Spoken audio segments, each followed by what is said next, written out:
I've got so many mics on me, I feel really special. Got a quick question for you guys. How much do you value your intelligence? Has anyone thought about that? My intelligence is worth R1 million. Yeah, baby. Anyone on the R1 million level? Anyone? Way above. I like it. Very good, very good. 10 million rand, did you say? It's like bidding. I'm 10 million rand. Maybe we switch it. How much money did you spend on your intelligence? And, think about what you spend it on, right? Schooling, maybe university, maybe courses. What else? Sorry? Not enough. Not enough. Yeah, definitely not enough, that's for sure. Books. 20 million on books, right? What else? How many of you have a gym membership? Right? I've had a gym membership. Yes, I have the membership. 25 years I've had that membership. That's an investment in my intelligence, apparently, because fit physique means great mind. So I'm discounting myself from this discussion of intelligence. What else? What you eat. Cloud storage. Cloud storage, where you store all your knowledge, right? How much you're storing there. So you start totaling it up, and it's something I really got to think about. I started asking the question of, is it me? It's still sharing. It's still sharing there.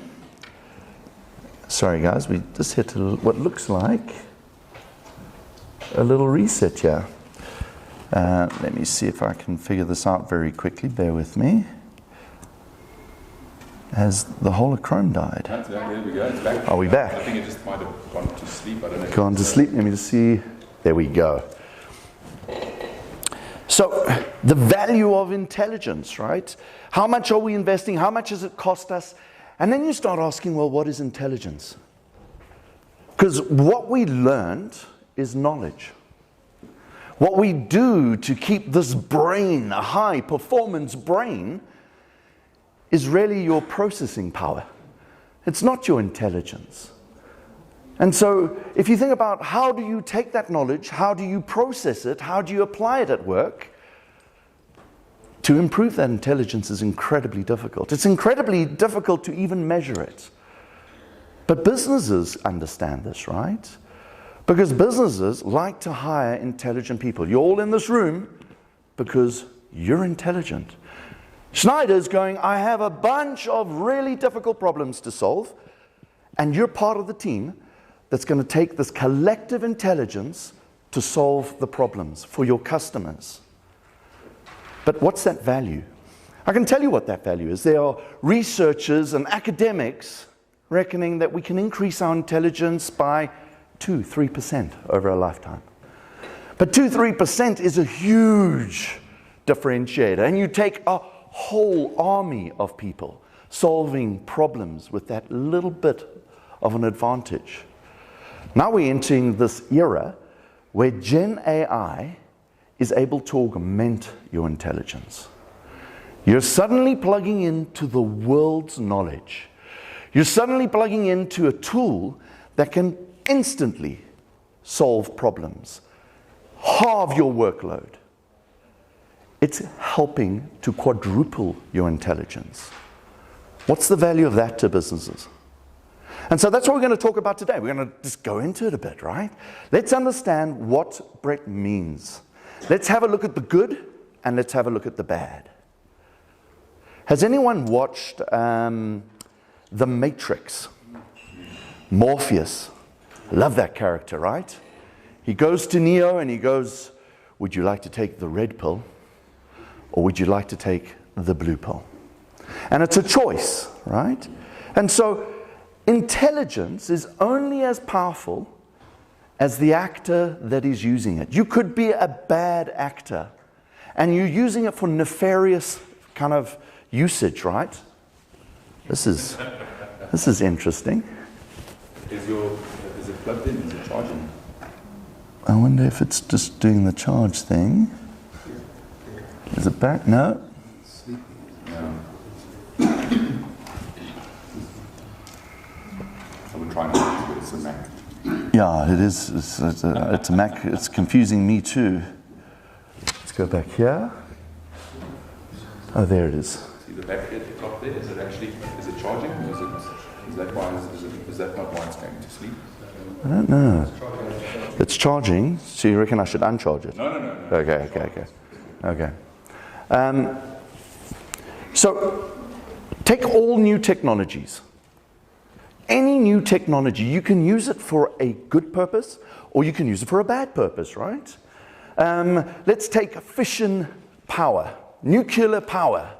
Isn't that an amazing piece of technology? Because we can save on electricity, we can get electricity for all. Or we can use it to create bombs.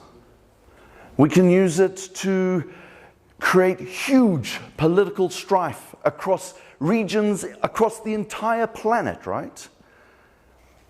Let's take a knife, a butter knife that was invented to spread butter on your bread. Maybe cut a piece of cheese, maybe some butter, some bovril, on toast, lovely. But that same knife can be used to stab somebody. Same technology can be used in two different ways. And so I want to highlight some of the risks of this technology. This is essentially the most powerful technology humankind has ever been exposed to. The speed by which it's being used and evolved is terrifying. It is terrifying, guys.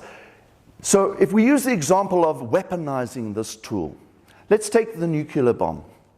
How many of you guys keep a nuclear bomb in your house, by the way? Anyone? Little red button. Kids, don't touch that. Seriously, it's aimed at my neighbors. Right? So you don't have a nuclear bomb and you don't have that red button at home and you're telling your kids not to play with it because it's not even there. But a nuclear bomb can't go and create better nuclear bombs of itself. This technology can create better versions. I'm going to kill this thing.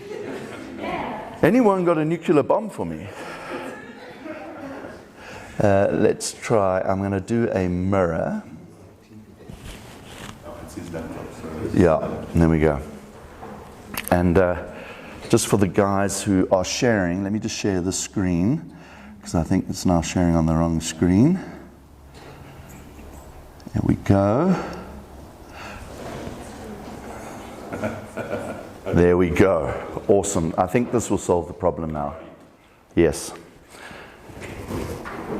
This technology literally is like a weapon. However you want to use it, it can mimic human beings. It can pretend to be you. It can start spreading nefarious words about you. It can create fake content that everyone will believe. It can hack. It can code. It can essentially change the world. So this is scary, right? Super scary. I remember the first time I got to use this technology and I was nervous. And so I started thinking about this red pill, blue pill scenario. And for me, as someone who understands what the technology is doing, I'm on the red pill camp. The camp that's going, no, I'm out, eh? You guys can keep this. But then there's a blue pill. And so the blue pill is about augmenting your technology, getting the better you, empowering society for the good, changing the world because new technology changes the world the whole time. This projector is going to feel some of that pain too. I don't know what it's doing. There we go. I'm going to keep on doing that every now and then. So the question right now, how do you guys feel? Are you in the red pill camp? Were you a little bit worried about this very scary technology? Or are you in the blue pill camp where you're going, I've got that promotion next month. Next month, I plan to change the world. Show me who's in the red pill camp. Anyone? Anyone in the red pill camp? Okay, I've got one. Yes. Anyone else? Red pill. It's a beautiful color. No one wants to join me. Yeah, I've got a lot more work. I'm going to spend a bit more time terrifying you guys. Blue pills? Who's on the blue pill? Anyone on blue pill? Anyone on green pill? I guess that's a mixture. Or is that Black Friday? Sure. Okay, there we go. I think it just keeps wanting to fall asleep for some reason, but we'll figure that one out. So I'm going to bring down the basics. How many of you guys are AI experts? Yeah, nor I. I'm surprised Gabe didn't put his hand up. He's an AI expert. And he's like, what do you mean I'm not an AI expert? Yes, I am. So I'm going to kind of go through a couple of definitions. Let's all get in the same playing field. So as Quentin said, I started my days in Google. When I joined Google, there was 4,000 of us. When I left, they literally were hiring 5,000 people a quarter. It's the most insane business. And in 2009, they turned to all of us and said, you will use machine learning in everything you do. I was a sales guy. I'm like, wow, what?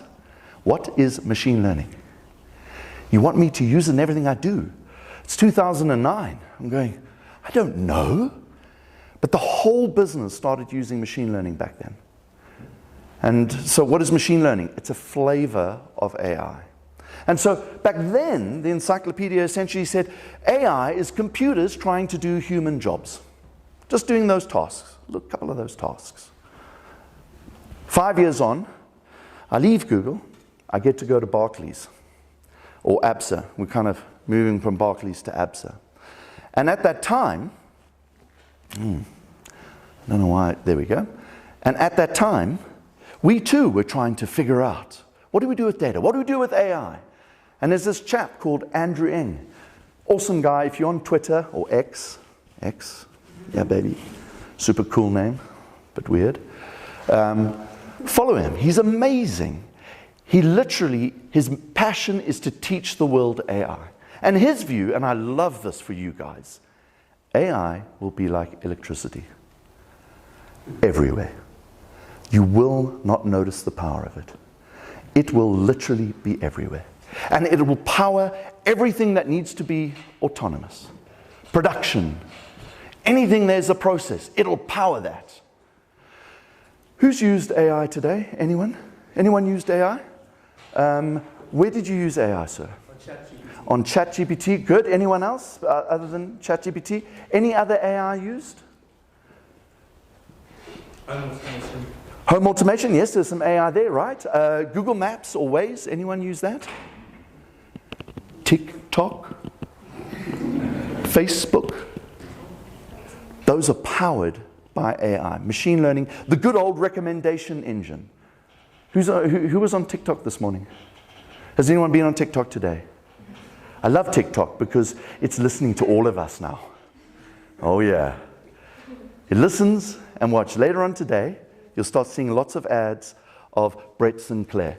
Brett Sinclair. Brett Sinclair. Brett Sinclair. Brett Sinclair. All you're going to see are videos of me now. It's amazing AI. Brett Sinclair. Awesome. Right? That's powerful AI. That is AI like you've never seen before, but it's a recommendation engine.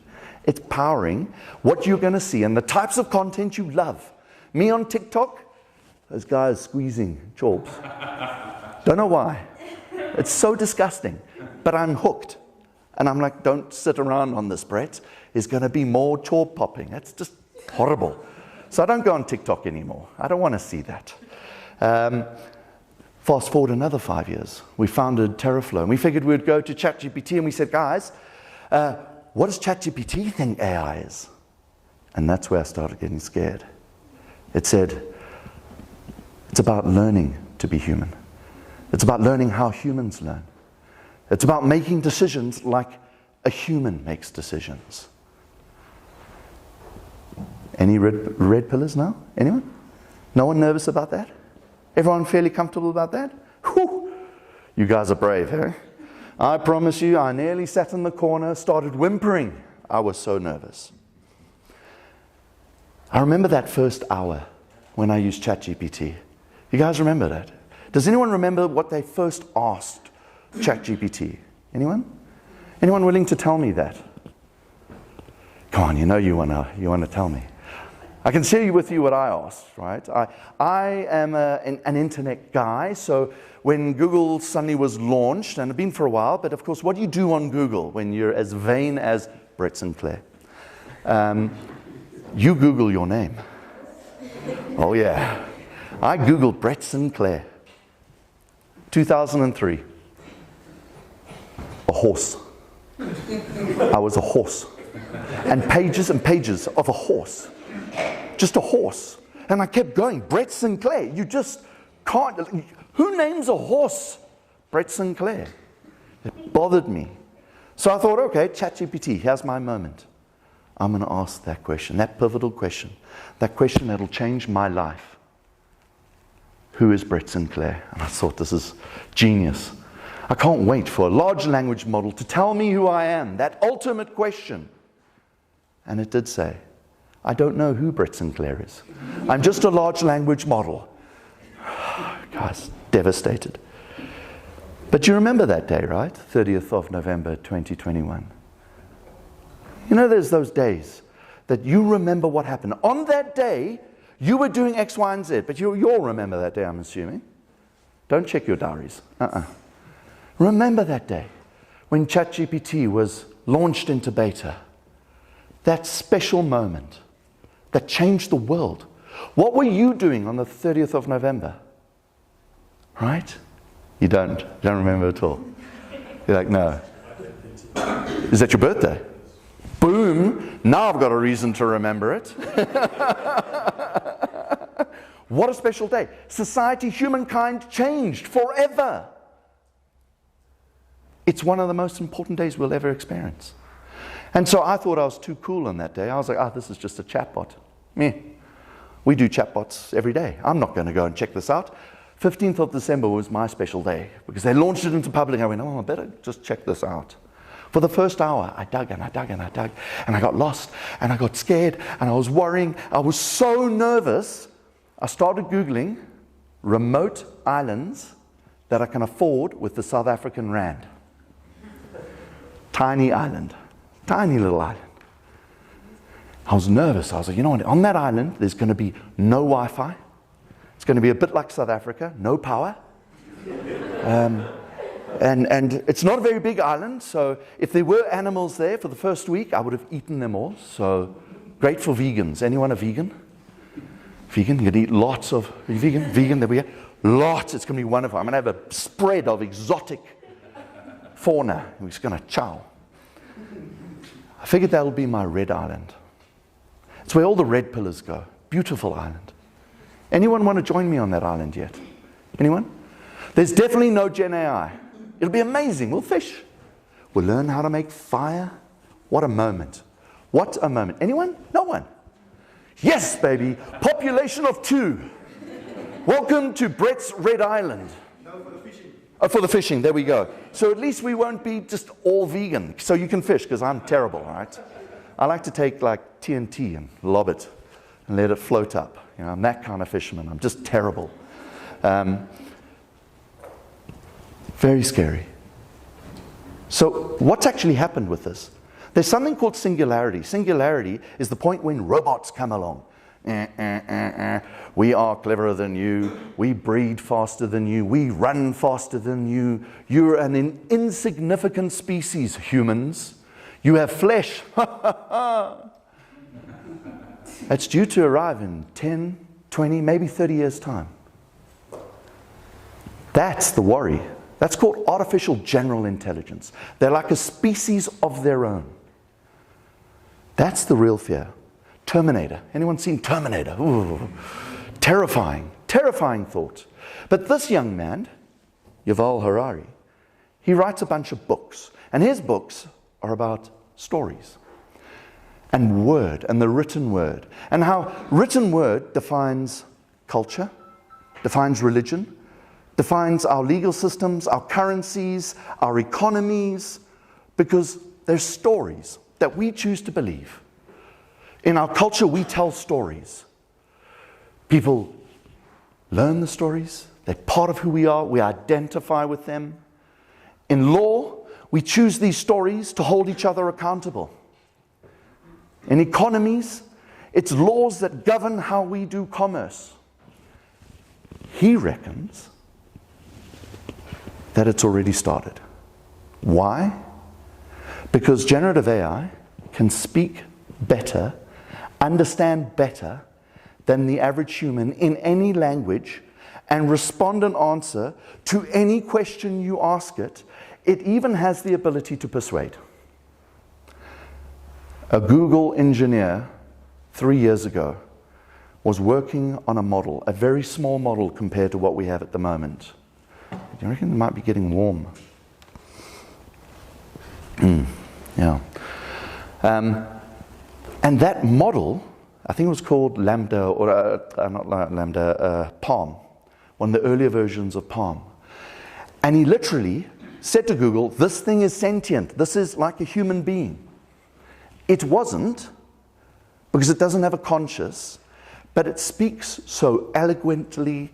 It persuaded the Google engineer working on the technology that it was sentient.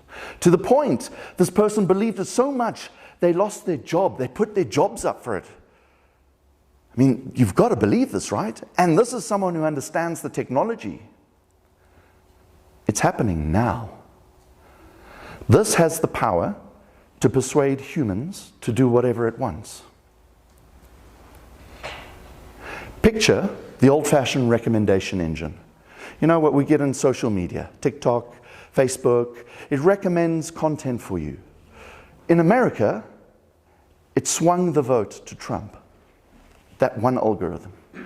In the UK, it got them to vote themselves out of Europe, even though they didn't want to. That's the old-fashioned model, really old-fashioned. Picture the oldest switch that you guys have, is that right? What is it, switching? Yeah. Picture the oldest switch you have, really, really cool, just a manual one. That's how old the recommendation engine is. This algorithm is over 1,000-fold more powerful. We've got a bunch of elections coming up all over the planet. This can replicate humans, not one human, not 100, not 1,000,000, but 1 billion humans. It can persuade those humans to act on things. It started now. So on that note, just a quick recruitment drive, we have a population of 1 on Red Pill Island. Anyone keen to join me on Red Pill Island now? Anyone? Anyone? Everyone's like, do I have to fly Kalula there? No more Kalula. So it was my son who walked into the room after that hour, and I was really absolutely terrified. And he went, Dad, and he's a rugby player. So he's not an academic. So let's put it this way, his maths, he got E for excellent. So I'm telling him about this model, and he's just like, Dad, what do you mean? It's not a problem. This is amazing. This is like the film Limitless. You take a pill and you become the brightest human being on the planet. You change the world, you become the richest, you learn faster, you got all this stuff. NZT47, and then your brain starts melting because you're just overheating. And he went, but you're just plugging into the world's knowledge. Isn't that cool? And I was like, whoa, that's amazing. So I can literally plug yourself into the knowledge of the world. Get an instant response that's semi-accurate to do you better, to make you a better human being. That's where the blue pill comes. So what does this market look like? You're going to see lots of noise in the market. Everyone's going large language models, large language models. Facebook, Google, Microsoft, everyone's building these foundational models. But they lie at the bottom. We use ChatGPT, we use Bard, we use, there's a whole lot of ones that you can speak to. Yeah, thank you. What's going to sit above that is going to be industry-based. So your industry will have its own large language model. Legal industry will have its own. The health industry will have its own. And where at the bottom there might be 3 or 4 major players in the world playing in that game. The next level up, there'll be hundreds in each industry. And so if you're in the world of banking, you'll plug into a bunch of banking, finance, credit styled LLMs. But the really interesting space is the large language model that sits right at the top. And right at the top is your own. Whether it's your own personal one, that's going to learn everything about you. Not TikTok learning about you, but it will learn. Start thinking about how you can talk to your phone sometimes. My problem is every time I say Google, my Android's, yo, what's up? What do you want to know? Right? It's starting to learn about you. Siri's starting to learn about you. At home, all the smart devices starting to learn about you. You are going to take control of your own AI. Your business, Schneider, will have its own AI. And so what will happen in the future is all these AIs will talk to each other. I want to get a Vodacom SIM. Awesome. You know what I'm going to do? I am literally going to get my AI to call Vodacom's AI. I don't have to go onto the website, call the call center. No. Hey, Brett's AI, contact them. And the world could be as crazy as the AI could call over a telephone line because we want transparent AI. Why not? Brett's AI. You can picture my voice, right? That's what it'll sound like. I'd love to know what Vodacom's AI would sound like. Well, what would you guys sound like as an AI? Right? I know what Fly Sapphire will sound like. Hi, this is Gordon Kirby. I'm the CMO of Fly Sapphire. You know, they'll probably use his voice, right? And they'll have a conversation over a telephone call because they can understand each other. They can talk whatever language. We can record it. And within seconds, it'll solve the problem. How cool is that? But it also means you'll fine-tune your own model here.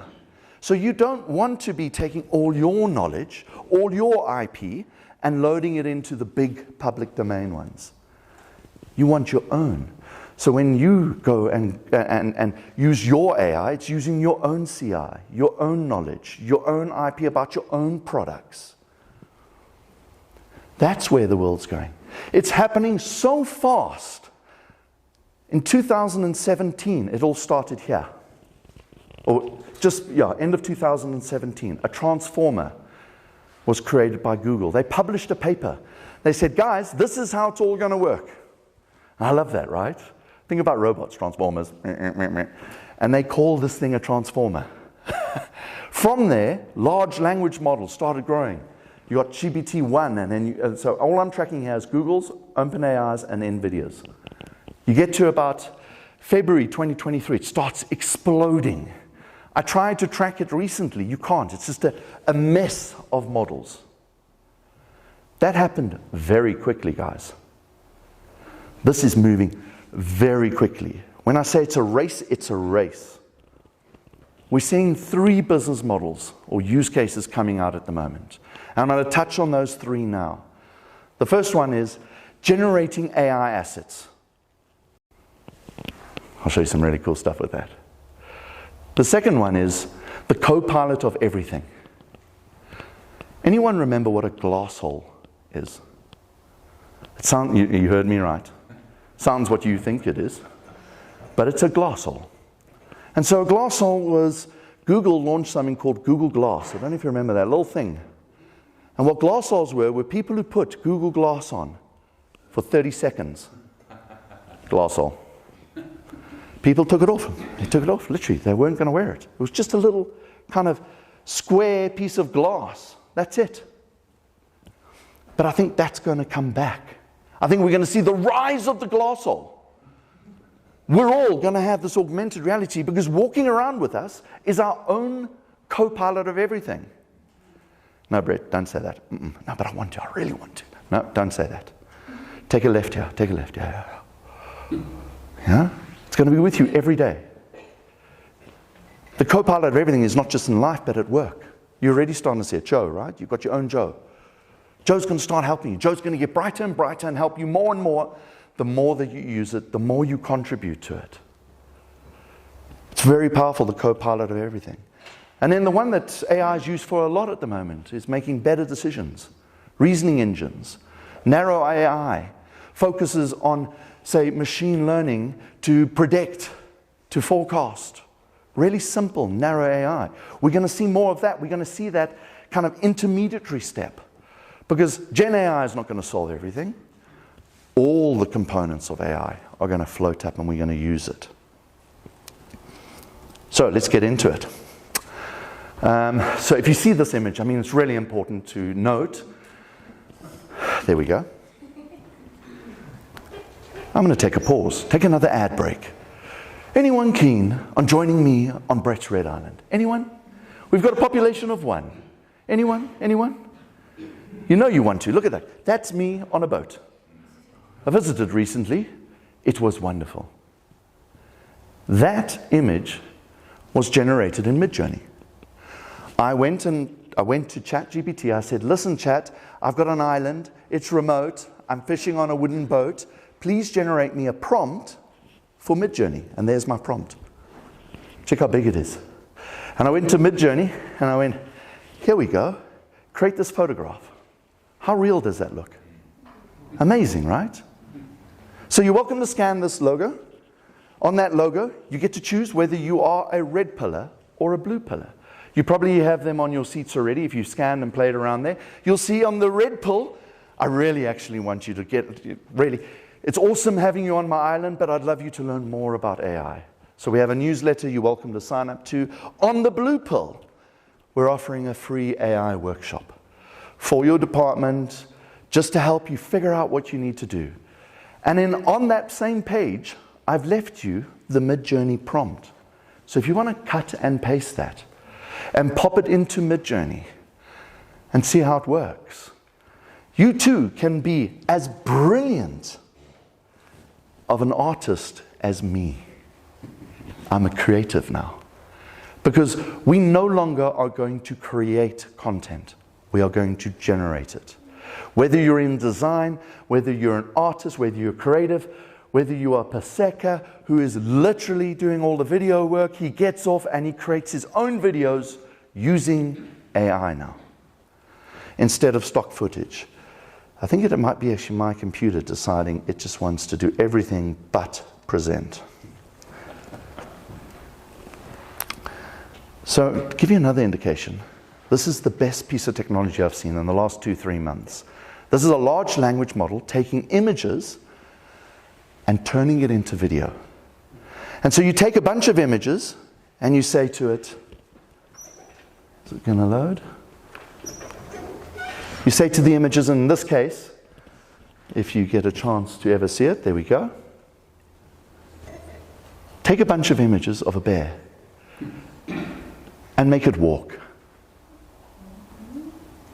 Take any image and turn it into something else. Take a felt, start burning it. It's not burning, but it is burning.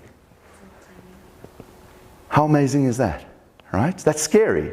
Start thinking about how fake news, fake content can influence people. It starts getting really, really scary. And so every 3 months, I do an exercise. I'm going to share with you this exercise. Have I gone too far? No, it's going to come now. I'm going to switch to my screen. Actually, yeah, do that and then we can see that. That's a great idea and I'll flick through there.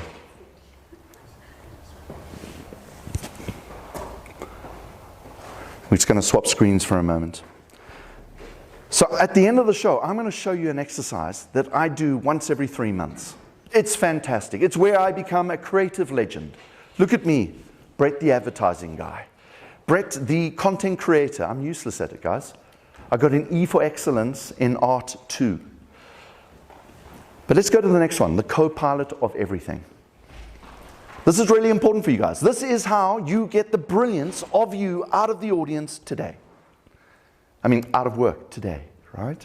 3 tips. Has it really decided? No, there we go. It's just resolution. Not showing the whole screen. That's okay. That's okay. So when you're using this technology, traditionally what you did at work is you did 90% of your heavy lifting, whatever job you do. Doesn't matter what you do, 90% of your heavy. If you work behind a computer, white collar worker, you are literally heavy lifting 90% of your job. 10% of it is the brilliance of you.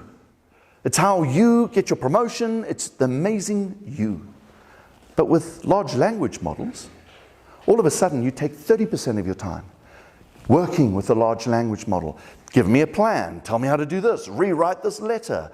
I want you to do X, Y, and Z. Give me some ideas. Brainstorm. Reshape something. Edit something. Whatever you want. You can now get 50% of your time to have the brilliance of you. So where you think we're going to see a world where AI is going to do more, no. Humans are going to do more. We've got more time to solve more critical problems. And the best part is you've got 20% of your time left. My suggestion is a reviewer. What I love about large language models, you ask it something, it tells you straight away. The perfect requirement in the corner. We start getting better at requirements. Think about if you get issued a requirement. Someone in your team or your department or your boss says, I need you to do, and they give you a one-liner. And you go, okay, got it. I think I got it. I'll see you in 2 weeks. And you deliver something totally different to what they want. That happens every day. But here, you put in your requirement, instantly, you get rubbish. You put a better requirement in, it gets better, the result. Put an amazing requirement in, fabulous result, like the Red Island, right? We will get better at requirements because you get this real-time feedback engine. But bear in mind, it's only right 90% of the time. This technology hallucinates. It's based on something called a GAN. A GAN will always give you an answer back. It's a very helpful piece of technology. Yeah. Okay, I don't have the answer, but yeah, how about this? But it'll do it so persuasively. It'll go, yeah, this is right. Trust me. It'll make it up. And we were just talking about making up case law and referencing it back to something that never existed. Simon and I were looking for a whole lot of agencies globally, and we wanted their websites. And it went, yeah. Here's 20. And we said, no, give us more. And it gave us 200. And then we went and checked, and a whole lot of them were made-up websites. Made-up names, made up everything. It was insane. So it'll still hallucinate. It needs the brilliance of you to realize that's not right. But 90% of the time, it is. Right? Super important. In fact, if you're in software development, what's happening in the world of software development, in the world of GitHub, they have something called Copilot. In fact, Copilot's now everywhere in code. Every time a software engineer hits the tab button and chooses to use that auto-generated code, equals 46% of the code that's being generated is being used. And that was about 2 months ago. So a lot of heavy lifting is being done. You do if you were a software engineer, you'd go to Stack Overflow and copy the code and paste it and start working from there. Now you just ask it, give me the code, and you start from there. If you're doing proprietary code that's important in your business, please do not put that into the public domain. Because once you're in a large language model, you're there forever. You know about Facebook, right? Everyone always says, you put something on Facebook, it's there forever. Well, here, it literally is. No one knows how to pull it out of the models. It's there. Finished. Sorry. Your IP is there forever. No one can get it out. No one's figured it out yet, at least. So very important you're careful there. Let's talk a little bit about this purpose. Why are people doing AI? This guy is Sam Altman. He's the CEO of OpenAI. OpenAI is ChatGPT. His view is AI is here to make our lives simple. Make your customers' lives simple.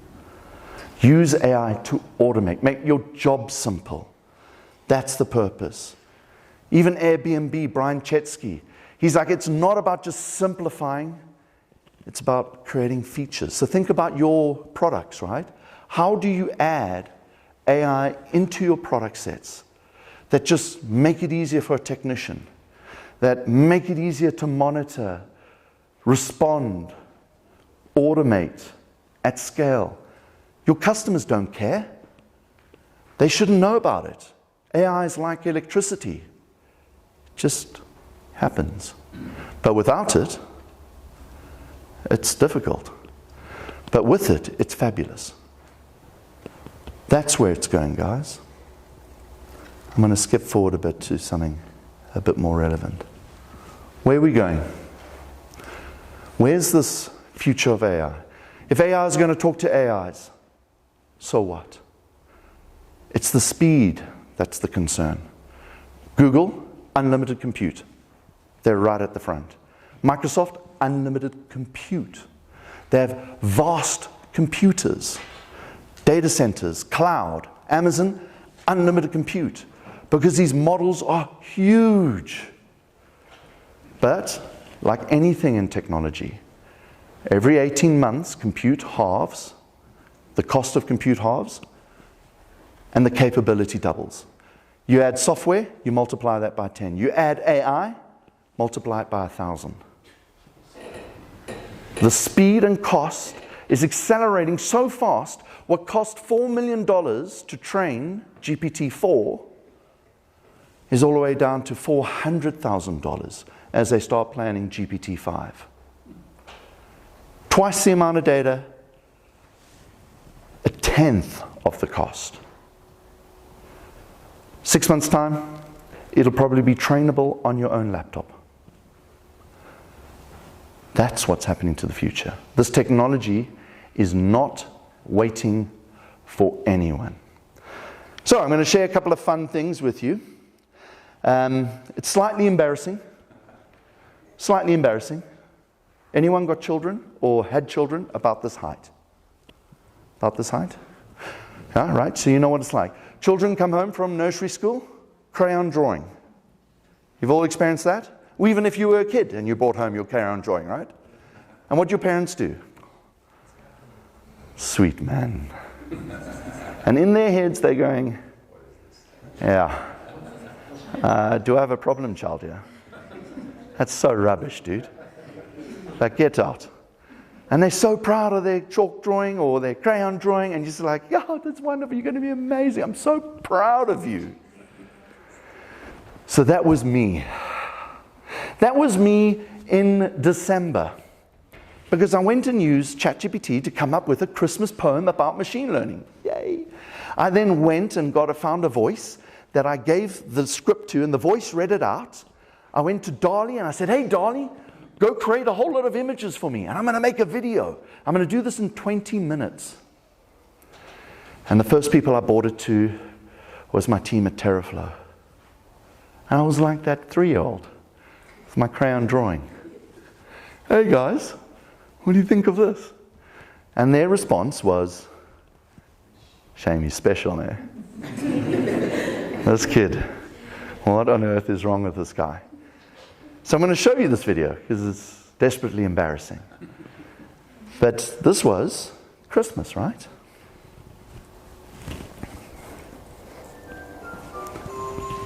Jingle bells, jingle bells. Oh, that's all changed. Yeah. How much fun it is to learn about algorithms today. Can you all hear it okay?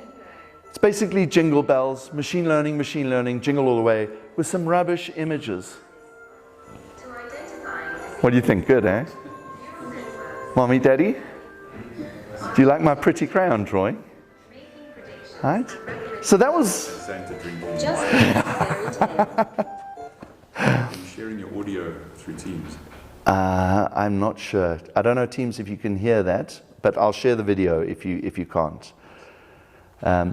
3 months on, I'm a teenager now. I know way more than my folks. I take 20 minutes and I go generate this. So this time I go to ChatGPT and I say, write me a, I think it was also a poem, and about also machine learning. I then said to Midjourney, here's a photo of me, make me look like Indiana Jones. That is the world's ugliest Indiana Jones. Gave me a whole lot. I spent a good 5 minutes trying to, no, come on, it's got to be a better looking one. It's as best as it could get. I then took that image and I put it into DID. And DID then animates it. And it animates it based on how I'm speaking. So then I went to Smurf AI and I said, yeah, well, here's my voice. And I gave a 30-second clip of my voice to Smurf AI. I then took that poem, I put it into Smurf AI. It then read out this poem in my voice after 30 seconds of training. I then went to DID and I said, Here's my script and my voice. Mimic me. 20 minutes. Like a teenager. The impact of generative AI on business and society is massive, and the world is changing rapidly. The release of large language models, LLM, GPT-3, 100... That's not my voice. It is my voice. It's not my voice. No, it is my voice, I think. That's a little bit scary. But that's old-fashioned now. That was when? March. Really old-fashioned tech. So this time, this is in June now, I'm rushing to go to a show. I'm in my offices in London, and I go, I've got an idea. In 20 minutes, I'm going to use the next set of technology that's available. It's been around for now 3-4 months. And I took a video of myself walking through our offices like this. And I took a left, and I videoed a bit. And I went to Runway ML. I said, Runway ML, I'm going to do a couple of prompts. And I'd like you to take my video, mimic me as a lady shopping in a mall. And I did 5 or 6 of these. Some are brilliant, some are rubbish. But when I went to this team, they didn't look at me and go, special. I think they looked at me and said, what a lacquer tune you've got against that video, because I thought it was quite a cool tune. But anyway, let me play that video.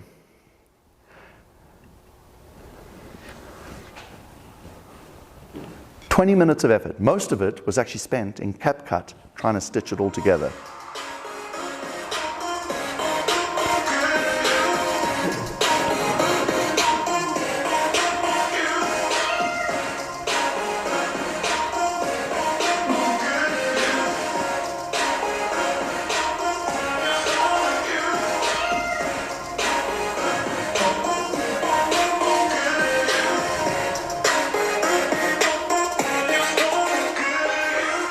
Last one, I actually put fat guy walking on the beach, thought it would pick me. It somehow got a better looking version. Damn it! Anyone for Red Pill Island? Anyone? Anyone? Yes. Population of 2. Yes! Right? This is Brett, the non-creative, the non-designer. No idea on media. Ask Tyler, he's a copywriter, he reads my stuff and he's like, yeah, you got E for excellent in English too, buddy.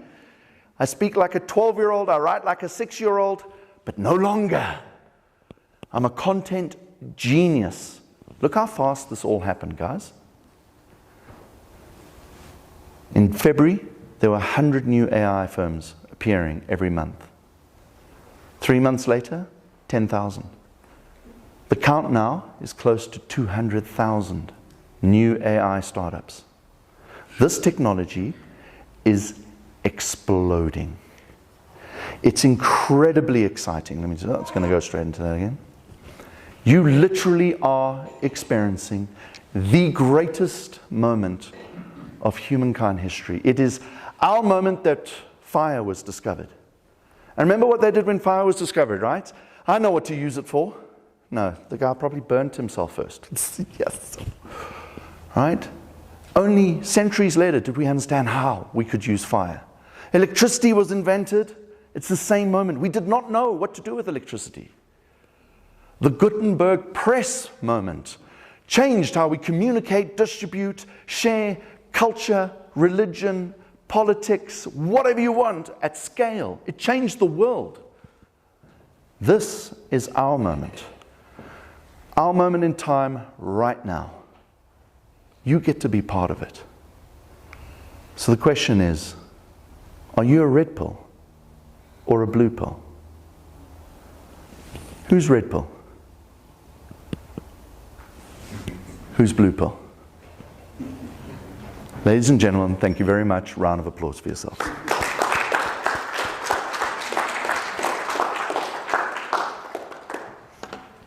Any questions?